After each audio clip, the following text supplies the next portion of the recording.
Hi guys, कैसे हैं आप लोग। Myself C Abhishek Bansal, I am from Mumbai and I take final का law and audit, law and audit for final both intermediate. अब law तो रहा नहीं फाइनल में, तो एसपीएम का लॉ है जो चल रहा है अभी। सो गाइस, आज मैं आपके सामने एक बहुत इंपॉर्टेंट वीडियो लेकर आया हूँ। ये है हमारे सीए फाइनल की ऑडिट की अमेंडमेंट्स।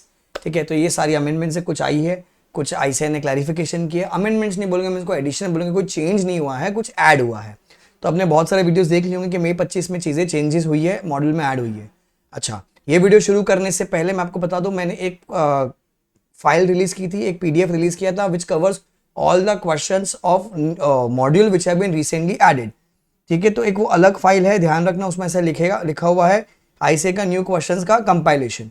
ठीक है, और ये फाइल है कुछ 70 पेजेस की, 70 पेजेस की एक फाइल है, जिसमें चैप्टर वाइज क्वेश्चंस हैं, जहां पर हम लोग नए क्वेश्चंस की बात कर रहे हैं जो मॉड्यूल में ऐड किया गया है। People who have studied through me, क्योंकि अपना क्वेश्चन बैंक पिछले अटेम्प्ट वाला था, उसमें ये क्वेश्चंस ऐड नहीं है। इंस्टीट्यूट ने क्या किया, मई 24 का जो क्वेश्चन था, तो 18 जो क्वेश्चंस है, 18 questions are of the May 24 paper, plus हर चैप्टर में एक दो दो तीन तीन नए क्वेश्चंस डाल दिए, उसकी हमने एक शीट बना दी है। ठीक है, ये वाली शीट है जो है आपकी न्यू क्वेश्चंस की कंपाइलेशन, और जो ये वाली शीट है अमेंडमेंट्स की। ये दोनों शीट का आपको पीडीएफ मिलेगा फ्री में, आप इसको डाउनलोड कर सकते हो। इधर you can go to our website letslearnindia.in, आप वहां से उसको डाउनलोड कर सकते हो। वहां पर आपको जाना पड़ेगा फ्री रिसोर्सेज में। I'll just show you। या फिर आप नीचे टेलीग्राम ग्रुप है हमारा, टेलीग्राम ग्रुप ज्वाइन कर सकते हो, वहां पर आपको पीडीएफ मिल जाएंगे। दोनों पीडीएफ मैंने शेयर किए, the time when I am recording the video both the PDF are share, so आप उसको डाउनलोड कर सकते हो। मैं ये शीट को पढ़ा भी रहा हूं आपको, तो आपके पास मॉडल होगी या मेरी बुक होगी, आप वहां पर मैप कर सकते हो, या अगर आपके पास कोई ऑथर की बुक होगी वहां भी मैप कर सकते हो। ज्यादा है नहीं, मतलब आई थिंक पौना घंटे का 35 से 40 मिनट का वीडियो बनना चाहिए ऑन अ हायर साइड। ठीक है, आओ।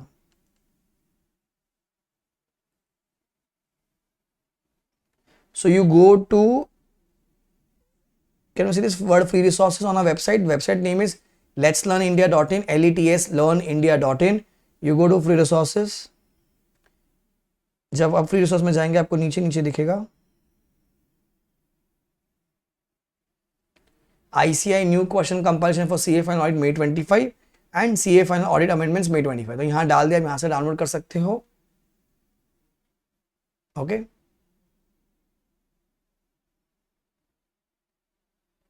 कोर्सेज में we have FR AFM audit final का ट्रायो पूरा कॉम्बो है। यहाँ पर SPM है, डायरेक्ट टैक्स है, मई 25 का क्रैश कोर्स। अगर किसी को रिकॉर्ड लेक्चर चाहिए तो वो भी ले सकता है। ठीक है, अभी लाइव बैच आने वाला है अगले टाइम वालों के लिए, जो कि होगा नवंबर 25, मई 26, नवंबर 26। ओके, ना तो बात करते हैं एक एक। तो I am starting with the sheet. तो ये टेलीग्राम ग्रुप का लिंक है, आप इसको स्कैन करके ज्वाइन कर सकते हो। ये इंस्टाग्राम का लिंक है, you can connect with me. कोई डाउट हो, कुछ बात करना हो तो आप मुझसे यहाँ पर बात कर सकते हो। ठीक है, आ जाइए। तो पहले हम बात करते हैं ऐसे 450 की। ऐसे 450 नया ऐसे नहीं है, पहले भी था, ये रह गया था डालना मॉड्यूल में, तो 2 अटेम्प्ट तक ये नहीं रहा। और फिर आईसीए वाला ने कैसा तुम 450 को छोड़ सकते हो, तो 450 को डाल दिया। तो ये आईपीसीसी लेवल है, मतलब इंटरमीडिएट लेवल का ये ऐसे है। ठीक है, तो इसका नाम है ऐसे 450, evaluation of misstatements identified during audit. Evaluation of misstatement identified during audit कहाँ ऐड हुआ है सर? ये मॉडल के पेज 3.54 पे ऐड किया गया है, पुरानी मॉडल और नई मॉडल में। ठीक है, अब इसको मैं उठा के दे रहा हूं आपको। For explanation refer the chart below. तो चार्ट ये रहा। ठीक है, अब सीधा हम बात करते हैं फाइनल लेवल की। फाइनल में कैसे क्वेश्चन आएंगे सर? मिसस्टेटमेंट, मिसस्टेटमेंट मतलब गलती।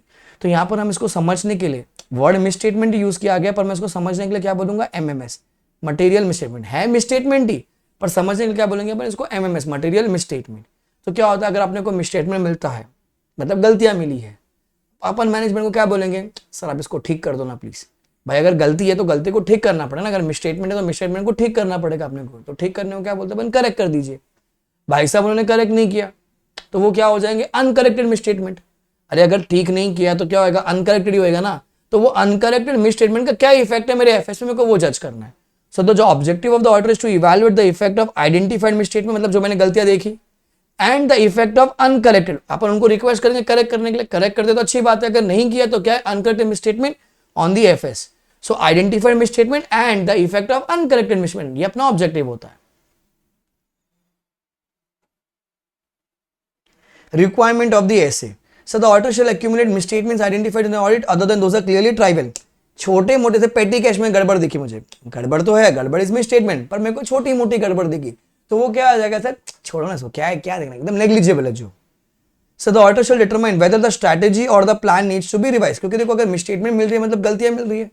अब मैंने जो सोचा था कि मैं 6 दिन में काम खत्म कर दूंगा, पर 6 दिन में तो नहीं होगा ना, क्योंकि गलतियां मिल रही है, अपने को डिटेल इन डेप्थ चेकिंग करनी पड़ेगी, तो कुछ ना कुछ तो गड़बड़ होगी, तो अपने को देखना पड़ेगा भी अपने को प्लान, अपना स्ट्रेटेजी रिवाइज करना है क्या।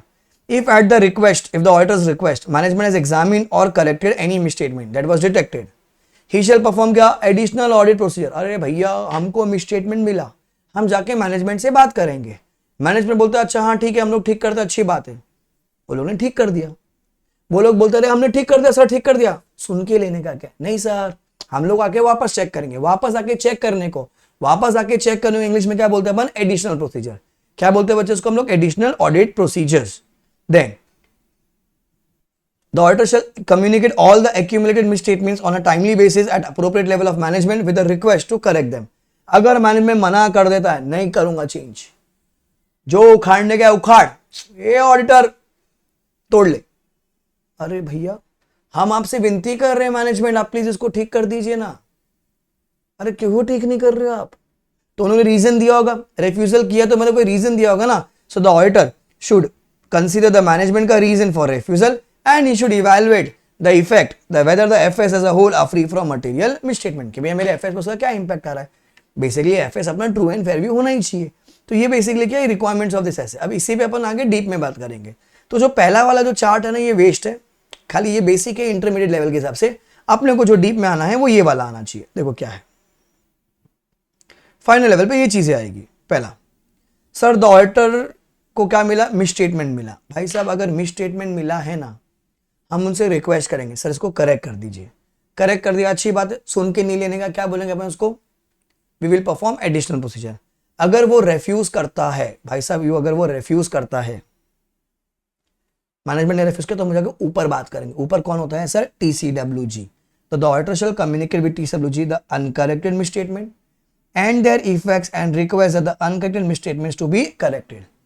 हे TCWG, मैं आपसे विनती करता हूं कि ये जो अनकरेक्टेड मिसस्टेटमेंट है उसको करेक्ट कर दीजिए, या फिर the effect of uncorrected misstatements related to prior period, कोई पुराना मिसस्टेटमेंट है उसको भी आप करेक्ट कर दीजिए। TCWG बोलते हैं नहीं नहीं हम लोग नहीं करेंगे। आप उनसे पूछोगे सर क्यों कर रहे हो, हे माई बाप आप क्यों मना कर रहे हो, अरे छोटा सा है, चिंटी है हमारे सबसे, मटेरियल नहीं है हमारे लिए, इंपॉर्टेंट नहीं है। अच्छा मेरे हिसाब से इंपॉर्टेंट है, नहीं नहीं हम लोग के हिसाब से नहीं है। ऑडिटर बोला अरे मेरे हिसाब से इंपॉर्टेंट है, वो बोलता नहीं नहीं हमारे हिसाब से इंपॉर्टेंट नहीं है। तो TCWG मना करना, ठीक है हम मान रहे आपका बात, TCWG हम मान रहे कि भाई तुम्हारे हिसाब से मटेरियल नहीं है, चलो ठीक है मान लिया, लिख के देना, ए राजा ए राजू लिख के देना, जिस कागज पे वो मेरे को लिख के देगा ना उसको हम लोग इंग्लिश में क्या कहते हैं, return representation. So the auditor shall request a WR from the management of TCWG with their believing that the effects of the uncorrected misstatements are immaterial whether individually और in aggregate to the FS as a whole. तुम्हारे हिसाब से immaterial लिख के दो ना मेरे को, ठीक है। सो बहुत सिंपल है, अगर आपको मिसस्टेटमेंट मिलती है, देखो मैं बचाव बनाता हूं, अगर मेरे को मिसस्टेटमेंट मिलती है तो अपन उनसे क्या रिक्वेस्ट करेंगे, सर करेक्ट कर दो।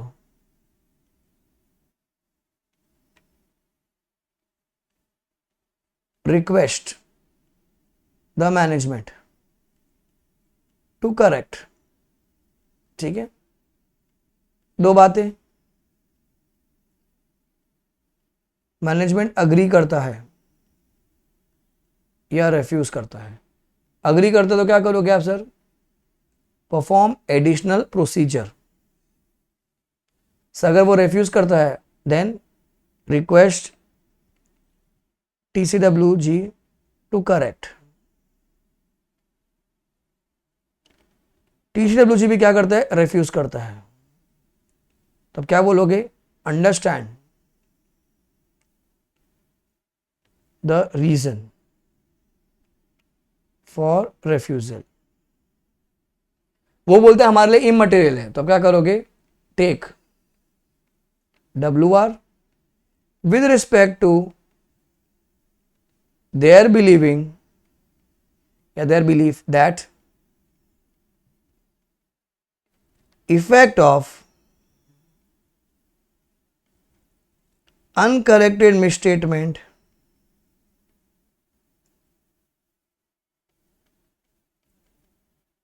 Is immaterial. ये डायग्राम है, simple. If the auditor has identified misstatement, he should request the management to correct it. If the management agrees, the auditor should perform the additional procedure. If the management refuses, the auditor should request the TCWG to correct it. If the TCWG refuses, the auditor should understand the reason for refusal and he should take WR with respect to their belief that the effect of uncorrected misstatement is immaterial. Copy कर लीजिए इसको. Copy. I'm here only copy.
Done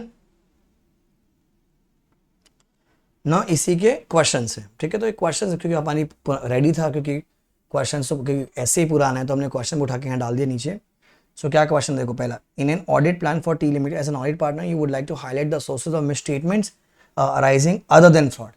miss statement arising other than fraud क्या होगा बच्चा, error, बराबर, to your audit team and caution them identify the source of misstatement. तो आपको fraud का नहीं, आपको एरर के सोर्सेज बताने। सर क्या हो सकता है, तो आप ऐसे 450 लिखोगे पहले, evaluation of misstatement identified during the audit बोलोगे आप। Sir following are the sources of misstatement, sir कहाँ से आ सकता है, इनएक्यूरेसी इन गैदरिंग और processing data from which FSR prepared, जहाँ से एफएसआर है वहाँ पर कुछ गड़बड़ हो रही है sir. Omission of an amount और डिस्क्लोजर, डाला ही नहीं अपन ने कुछ भी। Incorrected accounting estimate arising from overlooking और clear misinterpretation of the facts, incorrect accounting estimate. Fourth, judgements and management regarding concerning accounting estimates the auditor considers unreasonable, या फिर जो selection application of accounting policy है जो कि inappropriate है, the auditor consider inappropriate. तो ये जो क्या, ये जानबूझ के नहीं है, पर गलत तो हुआ ना इनकी वजह से, तो क्या मेरा मिस स्टेटमेंट हुआ है पर वो एरर है बेसिकली। तो ये मेरे 4 पॉइंट्स है। दूसरा,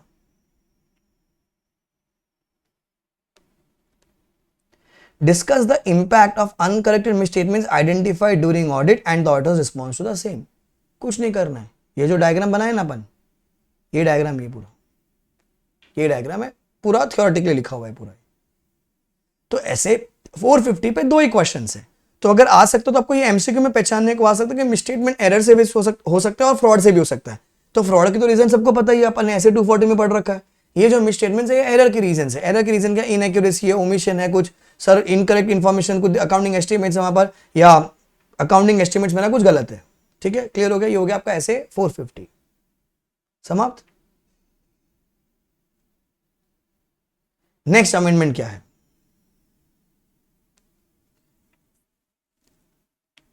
तो मेरी पहली अमेंडमेंट थी ऐसे 450 की जो मैंने आपको करा दी। नेक्स्ट अमेंडमेंट आती है मेरी स्टैंडर्ड्स ऑन इंटरनल ऑडिट। कुछ नहीं किया इंस्टीट्यूट ने स्टैंडर्ड्स ऑन इंटरनल ऑडिट में, कुछ नहीं किया, वो सिया ऐड किए, खाली कुछ सिया ऐड किए। तो मैंने क्या किया, पूरा कॉपी पेस्ट कर दिया, मॉडल के पेज 16.30 पे है, नाम ऐड हुए खाली। तो जैसे प्रीफेस है पहले, फिर फ्रेमवर्क है, फिर यहाँ पर बेसिक प्रिंसिपल्स है, फिर यहाँ से हमारे स्टैंडर्ड शुरू होते हैं। So 110 nature of assurance, 120 internal controls, 130 risk management, 140 governance, 150 compliance with laws and regulations, फिर 200 की सीरीज, 200 में managing the internal audit function, conducting the overall audit, internal planning है, 230 ऑब्जेक्टिव्स है, 240 using the work of expert है, 250 communication में TCWG, फिर 300 की series में 310 आपका इंटरनल ऑडिट असाइनमेंट का प्लानिंग हो गया, इंटरनल ऑडिट का एविडेंस हो गया 320, 330 was documentation, 350 was supervision and review, फिर 360 communication with management, reporting results, monitoring, 60 70 90 80 नहीं है। फिर स्पेशलाइज एरियाज ये ऐड हुए 520 530, 520 internal auditing in information technology environment and 530 third party service provider, जैसे अपना सर्विस एंटिटी है ना वैसे इसमें ये ऐड हुआ है, तो बेसिकली ये ऐड हुआ है। देन फिर नीचे वाला भी ऐड हुआ है फ्रॉम जुलाई 1 2013, तो ये मॉडल में थोड़ा सा दे रखा था, थोड़ा नहीं रहा, ये पूरा ऐड कर दिया लोग ने। फिर sampling, AP, quality assurance, consideration of fraud and related parties, ये इंटरनल ऑडिट के आंसर में भी है, CF 5 6 11 18, ये वहाँ पर भी 5 6 7 11 18, तो ये ऐड हुआ है बेसिकली। सो एज सच कोई चेंज नहीं है, इससे कोई आंसर पे इंपैक्ट नहीं आ रहा है, क्लियर होगा। इंटरनल ऑडिट में कोई चेंज नहीं है, खाली स्टैंडर्ड्स के नाम ये लोग ने ऐड कर दिए, मॉडल में ये अपडेट है, आंसर्स पे कोई इंपैक्ट नहीं। सी इंटर लेवल पे हुआ था कि identify the name and the number of the ऐसे, ठीक है, अगर अपने को आएगा तो स्टैंडर्ड्स ऑन ऑडिटिंग आ जाएगा, SRE वो आ जाएगा, SRS आ जाएगा, स्टैंडर्ड्स ऑन इंटरनल ऑडिट बहुत रेयर, क्योंकि इसका रेलेवेंस नहीं है ना इतना चैप्टर में, इंटरनल ऑडिट चैप्टर में बाकी और बहुत सारी चीजें पूछने के लिए ICAI के पास, क्लियर।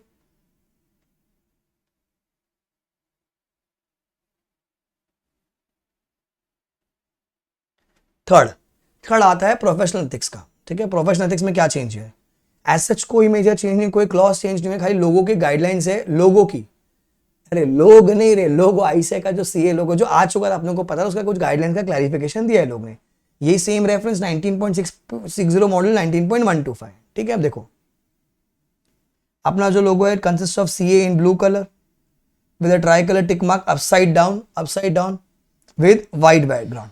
तो ये क्या है, मैं इसको मार्क कर रहा हूं बिकॉज MCQ में कभी खेल ना ले, CA जो लिखा होगा ब्लू कलर में होगा, ट्राई कलर टिक मार्क होगा, व्हाइट बैकग्राउंड होगा। द ब्लू कलर का के लिए स्टैंड करता है not on the background but also denotes creativity, innovativeness, knowledge, integrity, trust, truth, stability, depth, ये सारे भारी भारी शब्द है। Upside down tick mark is usually used by the CA, वो अपना जो टिक मार्क है ऑडिट टिक जिसको हम कहते हैं। इट विल सिंबलाइज क्या, wisdom and value. India is also ident logo to as it epitomises, English word तो देखो, इंस्टीट्यूट का connection to the India's first approach and commitment to serve the Indian economy in public interest. Main आपका रखना CA blue colour है, tricolour का tick mark है, white background है। वापस बोलते CA ब्लू कलर में है, टिक मार्क जो है हमारा वो अपसाइड डाउन है, ट्राई कलर में है एंड व्हाइट बैकग्राउंड, ठीक है। Then India is also ident in the logo, it epitomises the institute का connection to the India's first approach. There should be no alteration of the font, moreover there should be no change in the spacing and dimension, the color palette अभी सब दे रखा model में, do not change the design and colors including the white background, ठीक है। सो ये correct लगो, white background है, India लिखा हुआ है, अपसाइड डाउन टिक है अपना, CA ब्लू कलर में लिखा हुआ है, व्हाइट बैकग्राउंड, ट्राई कलर में टिक है हमारा, ये हमारा करेक्ट लोगो है। तो ये आपको कभी MCQ में खेल दे, भरोसा नहीं ICAI ऐसा बैकग्राउंड चेंज नहीं कर सकते, कलर चेंज नहीं कर सकते, आंकड़ा बाकड़ा नहीं कर सकते, ठीक है। डू नॉट क्रॉप, इंडिया उड़ा दिया, अभी इंडिया को टेढ़ा कर दिया, ऐसा नहीं चलेगा, नहीं चल, ये वाला हमारा मेन लोगो है, क्लियर। फिर प्रोफेशनल एथिक्स में हमारे बहुत सारे गाइड डिसीजन आ रखे थे एथिकल स्टैंडर्ड बोर्ड के, ठीक है। ये कुछ न्यू गाइडलाइंस ऐड किए, मॉडल के पेज 19.15 है। तो जो हमारी बुक में गाइडलाइंस है उसके अलावा ये एक्स्ट्रा कुछ 12 गाइडलाइंस आई है, ये हमें पढ़नी पड़ेंगे, ठीक है। क्या है पहला चीज, it is not permissible for member in practice being a start order to prepare BRSR study to the audit lines. So जो अपना ESG वाला चैप्टर नहीं था उसमें अपन BRSR पढ़ते, तो BRSR बना नहीं सकते अगर आप किसी कंपनी के स्टार्ट ऑडिटर हो तो। हाउएवर ही में प्रोवाइड एडवाइजरी सर्विस कि हाँ आपको BRSR कैसे करना है वो कीजिए, पर आप रिपोर्ट नहीं बना सकते। It is permissible for a member in practice being a start auditor to be assurance provider of BRSR।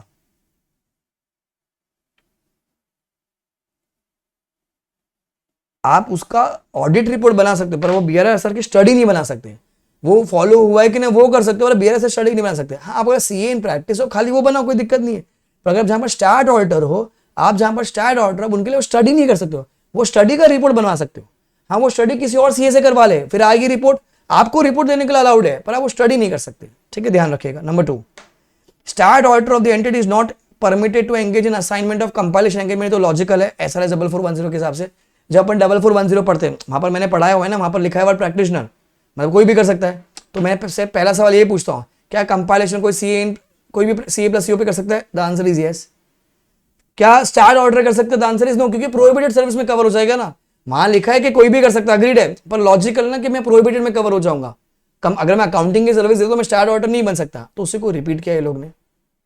तीसरा, it is permissible for members in practice to engage in the services assessment performance audit of centres of skill development council of the government of India.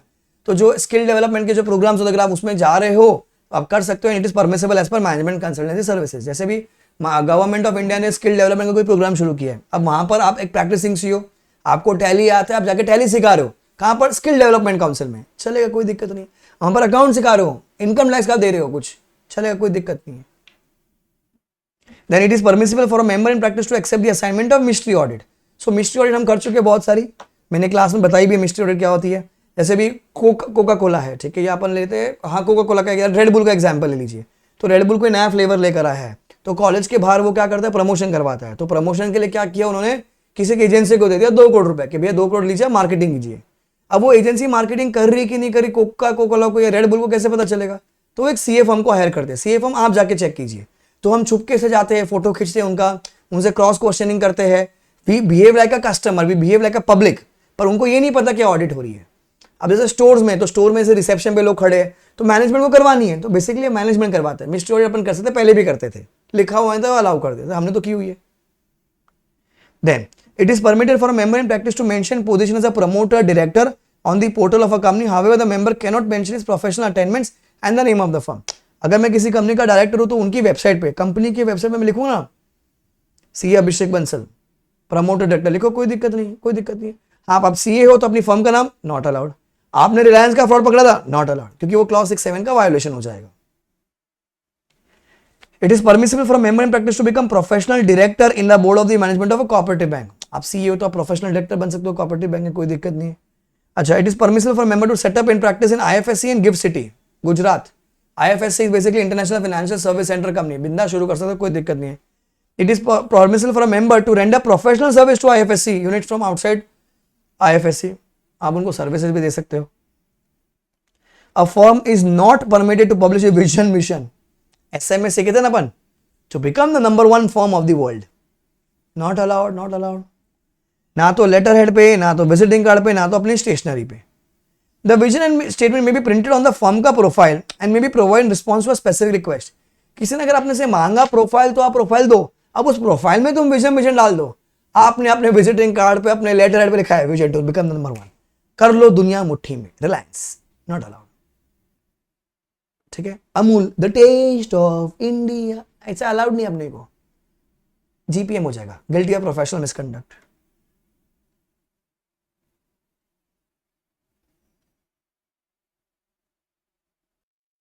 Then it is not permissible for a member of firm being the start of a bank to accept the assignment of ASM। ASM का मतलब होता है agencies for specialise monitoring.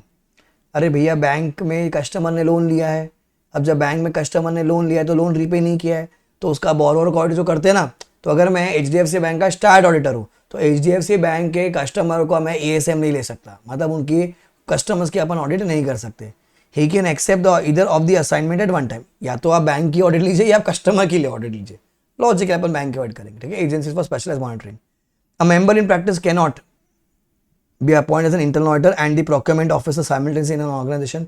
Purchase officer आप नहीं बन सकते हो, क्योंकि इंटरनल ऑडिटर तो कोई भी हो सकता है ना, तो अगर आप इंटरनल ऑडिटर हो तो आप परचेज ऑफिसर नहीं हो, कोई और काम कर लीजिए, कोई दिक्कत नहीं है। It is permissible for member in practice to charge fees on a percentage of utilisation amount of an educational institute for certifying the amount of utilisation by spend by an educational institute out of a grant. ये आ सकता है exam में, clause 10 part 1 for schedule, percentage of fees. तो अभी किसी ने मेरे को बोला कि भैया हमारा एक ट्रस्ट है, एजुकेशनल इंस्टीट्यूट है, हमको सरकार ने 100 करोड़ रुपए दिए, उसमें हमने 10 करोड़ रुपए खर्च कर दिया, आप इसका हमें एक सर्टिफिकेट बना के दीजिए। अब मैं क्या बोलूँगा, सर आपने जो भी स्पेंड किया ना उसका 2% में फीस लूंगा, 2% फीस लूंगा, अलाउड है। क्यों? क्योंकि परमिसेबल है।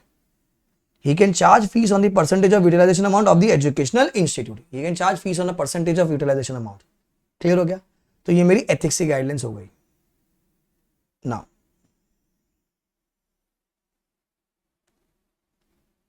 चौथा, ऐसे 800 ऑडिट ऑफ एफएस और as per special purpose framework, कुछ नहीं है, कुछ एडिशन हुए इसमें भी बताया तो कहां एडिशन हुए, ऐसे 800। सो मॉडल पेज 8.5 पे ये डेफिनेशन ऐड किए लोग ने,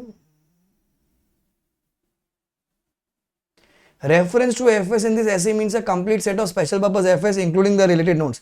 The related notes ordinarily comprise a summary of significant accounting policies, then other explanatory information. The requirements of applicable FRF determine the form and content of FS and what constitute a complete set of FS.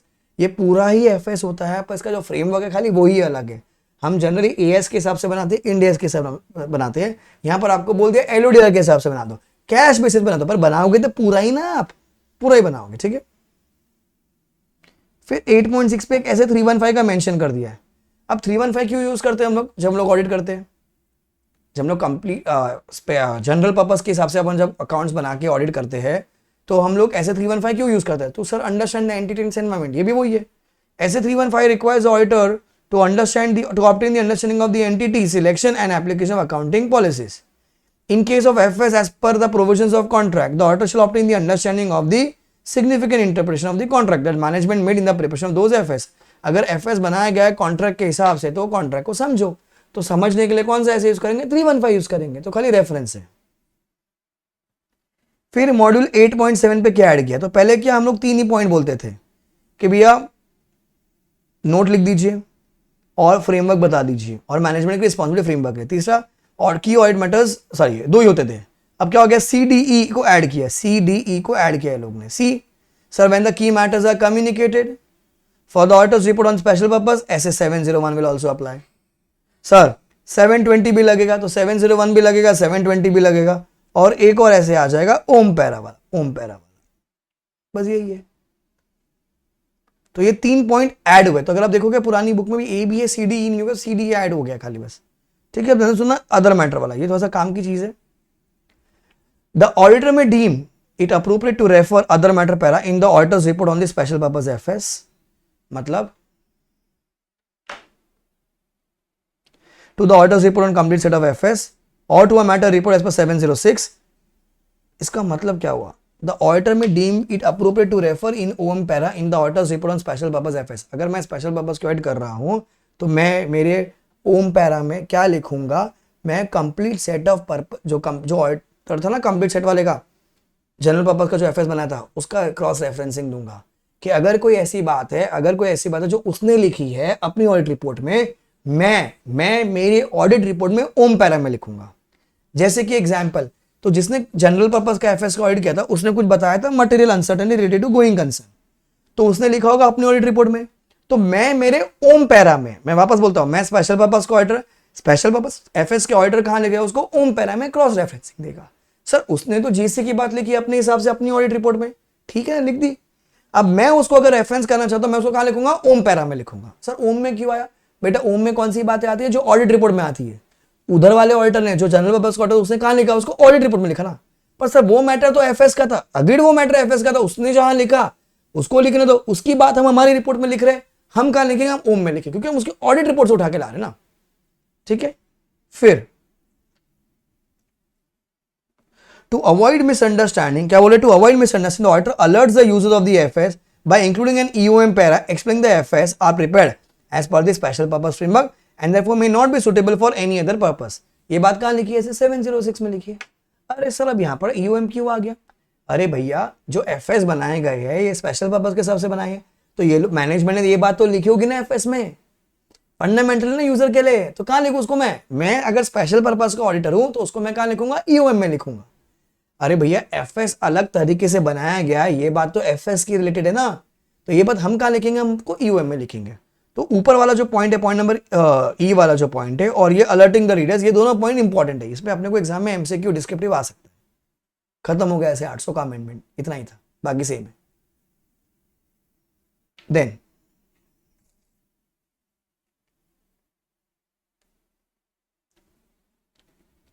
Next amendment आती है bank audit की। Bank audit में कुछ नहीं किया वो लोग ने, एसएलआर और सीएलआर की जो रिक्वायरमेंट्स है ना, उसमें एडिशन सब्ट्रैक्शन कर दिया है, उसका और क्लैरिफिकेशन दे दिया। जैसे इस बारे में क्वेश्चन आया था ना, मेरे नवंबर 24 में जो क्वेश्चन आया था, तो सर कहाँ ऐड किया? मॉडल के 14.21 पेज पे ऐड किया है।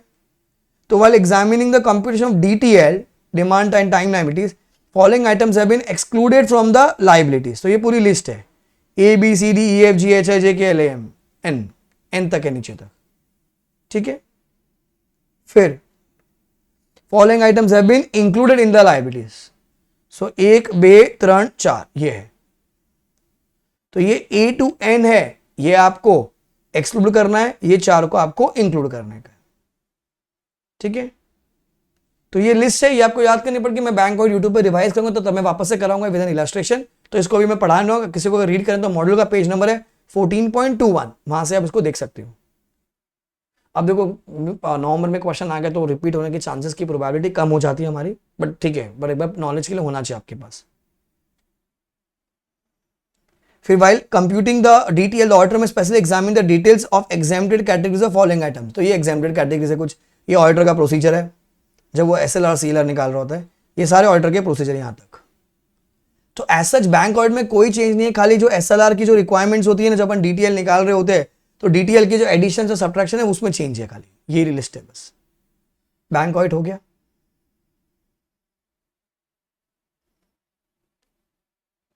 लास्ट अमेंडमेंट एनबीएफसी की, आ जाइए। मैंने एनबीएफसी का अलग से एक अमेंडमेंट का वीडियो ऑलरेडी डाल रखा है यूट्यूब पर, मैं यहां पर वापस से करवा देता हूं क्या हुआ है, देखो अभी। सो कैपिटल रिक्वायरमेंट्स है, मॉडल की पेज है 14.92 पे, वहां पर अपने को बोला कि टीयर 1 टीयर 2 मिला के 15% होना चाहिए, जिसमें 10% टीयर 1 होगा, अगर आप गोल्ड का बिजनेस करो शुड बी 12%, बराबर। सो जनरली वो 15% होता है, जिसमें टीयर 1 10% होना चाहिए, अगर आप गोल्ड का बिजनेस करो तो वो 12% होता है, बराबर।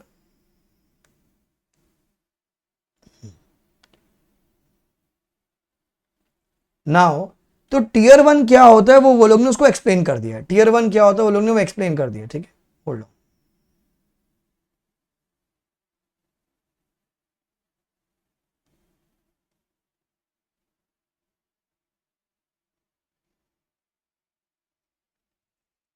तो tier 1 is a sum of A that is own fund, B perpetual debt instrument. Own fund कैसे निकलेगा? Less investment in shares of other NBFC, investment in shares of debentures, bonds, loans and advances, less hire purchase finances, less lease finances, less deposit with subsidiaries and companies in the same group exceeding 10% of the owned fund। ये minus करके आपको own fund मिलेगा। B perpetual debt instrument issued by the non deposit taking NBFC to the extent of 15% of aggregate tier 1 capital of the such company as on 31st of the last year। 31 मार्च का जो last year आएगा उसमें जो tier 1 है उसका 15% का figure लेने का, ठीक है। परपेचुअल डेट इंस्ट्रूमेंट 100 रुपए का दिया होगा आपको, 100 नहीं पकड़ना है आपको। अब जो पुराना अज्यूम करो, जो पुराना हमारा टीयर 1 था वो 50 रुपीज था, सो 50 का 15% अपने को परपेचुअल डेट में ऐड करने का, ठीक है। तो ये इसका फॉर्मूला है, इसका डिटेल वीडियो मैंने डाल दिया ऑलरेडी अपने चैनल पे, आप देख लीजिएगा। तो ये आपको ओन फंड लेने का है अपने को, ठीक है, एंड आपको ऐड करना है perpetual debt instrument. Perpetual debt instrument issued by non-deposit taking NBFC in each year to the extent it does not exceed 15% of the aggregate tier 1 capital of such company as on 31st March of the previous year, ठीक है। फिर tier 2 capital कैसे निकालेंगे? Sir tier 2 capital is basically the sum of क्या है sir? ये सबको add करने का है सर। क्या है? Preference shares other than those which are compulsory convertible into equity, खाली प्योर प्रेफरेंस शेयर्स लेने का। Add revaluation reserve at the discounted rate of 55%। Then general provisions to the extent of 1 and 1/4%, 1.25%। Hybrid debt capital instrument question बोलेगा, subordinate debt question बोलेगा। Perpetual debt instrument issued by non deposit, जैसे 15% ऊपर वहां गया था, 15 के ऊपर का जो बचेगा वो यहां पर आ जाएगा। And to the extent aggregate does not exceed tier 1 का, जो भी ये कैलकुलेशन आ रही है आप इसको सीमित कर दोगे टीयर 1 तक। अब इमेजिन करो टीयर 1 का आंसर आता है 125, ठीक है, और आपका टीयर 2 का आंसर आता है 145 ऐड करने के बाद, तो आप इसको रेस्ट्रिक्ट कर दोगे 125 तक। अच्छा अगर सर आपका टीयर आपका जो आंसर आता है सब ऐड करने के बाद 85, तो आप 85 भी ऐड करोगे। पर if it goes beyond tier 1 का amount you will restrict to tier 1। तो ये टीयर 1 टीयर 2 आ गया है, मॉडल में दिया है, तो आने की फुल संभावना है एमसीक्यू या डिस्क्रिप्टिव में, दोनों में से कोई ना कोई आ जाएगा। हम एसपीएम भी पढ़ाते हैं, सेट ए का लॉ, सेट सी का IBC and forensic, and set D entrepreneurship. Then definitional changes हुई है, कुछ नहीं हुआ है। पहले अपन पता systemic non systemic, systemic important non deposit deposit taking NBFC वैसा करते थे ना, वो हट गया है। वो क्या बोलता है, substandard asset shall mean an asset which has been classified as NPA for a period not exceeding 18 months except for NBFC ML and above. An asset which has been classified as NPA for a period not exceeding 12 months for NBFC ML and above. तो यहाँ पर पहले जो non deposit deposit taking था वहां पर वो change हुआ है। तो वो चेंज को कैसे याद करना है मैं आपको बता देता हूँ।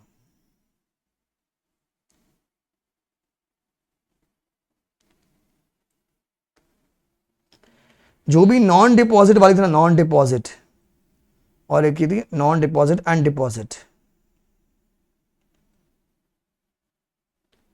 तो जो नॉन डिपॉजिट वाली थी वो होगी other than ML. Other than ML मतलब other than middle layer. Other than middle layer basically means NBFC base layer वाले हो गए।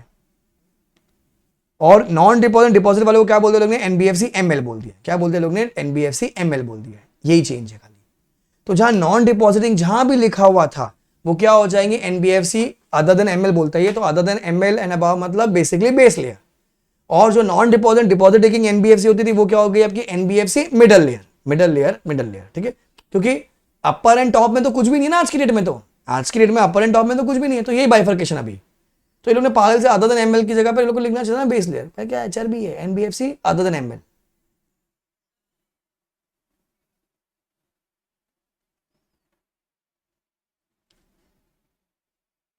ठीक है, देन बेसिकली वही चेंज हुआ है। और उनका जो नाम है वो क्या हो गया, NBFC scale based regulation direction 2023।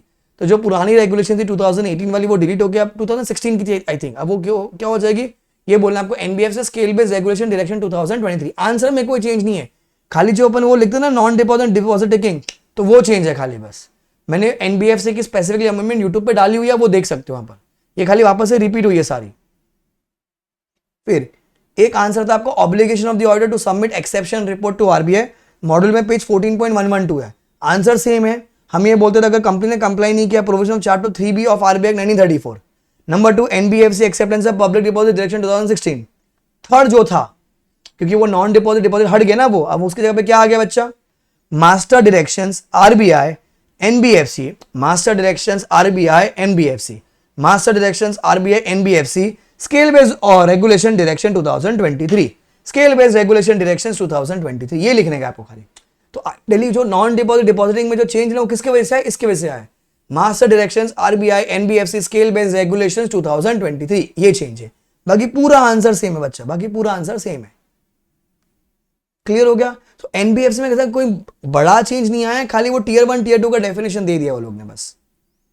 Last answer, अब आपको पता होगा इंडियस का अपनी बुक में भी एक आंसर है कि इंडियस की वो लोग ने स्केल वो टाइमलाइन देखी थी, 2018 से ये वाली एनबीएफसी को एप्लीकेबल, 2019 से ये वाली एनबीएफसी को एप्लीकेबल। अब वो हट चुका है क्योंकि अब वो सबको एप्लीकेबल हो गया है। तो उन्होंने क्या किया, मॉडल जब अपडेट किया वो चेंज कर दिया, खाली क्या लिखा, now NBFC required to comply with Ind AS as per rule 4 of the companies rules 2015 as amended by the companies Ind AS amendment rules 2023। Basically all NBFC are applicable now, applicative Ind AS and non NBFC मतलब all NBFC को अभी Indians के हिसाब से accounts बनाने, यही है खाली। तो ऐसा इतना मेजर चेंज कहीं भी नहीं आया। जो लोग डरा रहे हैं आपको, धमका रहे कि भैया ऐसा आ गया वैसा आ गया, ऐसा कुछ नहीं आया, इतना सा ही चेंज है। समझ में आ गई आपको। तो ये शीट आपको टेलीग्राम ग्रुप से मिल जाएगी, ये शीट आपको ऑफिस का वेबसाइट से मिल जाएगा। आपको किसी को कोई वीडियो लेक्चर लेना है, कोई नोट्स चाहिए, you can visit our website letsindia.in, या आप कॉल कर सकते हो या मुझसे कनेक्ट कर सकते हो इंस्टाग्राम टेलीग्राम पर मेक श्योर आप इसको पढ़ के जाइए, ये शीट को पढ़ के जाइए। इसमें कुछ ना कुछ पेपर में दिखेगा, 4 मार्क के आसपास का पेपर में दिखेगा, पास हो जाइएगा।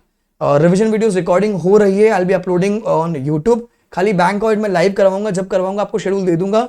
पर बाकी रिकॉर्डिंग वीडियो 2-3 दिन में अभी आना शुरू हो जाएंगे, सब लाइन से सब रिकॉर्डिंग चल रही है, सब आना शुरू हो जाएंगे। Understood, cool, bye guys, take care, enjoy, aim for a rank और 70+ व्हिच इज अर्लियर। अगर पसंद आ गया तो do like the video, comment and share with your friends, and remember to subscribe for the channel, क्योंकि यहाँ पर FR AFM audit तीनों, मतलब आपका पूरा ग्रुप 1 की जिम्मेदारी हमारी। ग्रुप 1 में FR में विशाल जैन सर है, AFM में शुभम अग्रवाल सर है, ऑडिट में मैं हूँ। तो ऑडिट का मैंने चालू कर दिया है, वो लोग अपने रिस्पेक्टिव चैनल पे रिविजन ले ही रहे हैं, वो सारे वीडियोस वापस से मेरे चैनल पे भी अपलोड हो जाएंगे।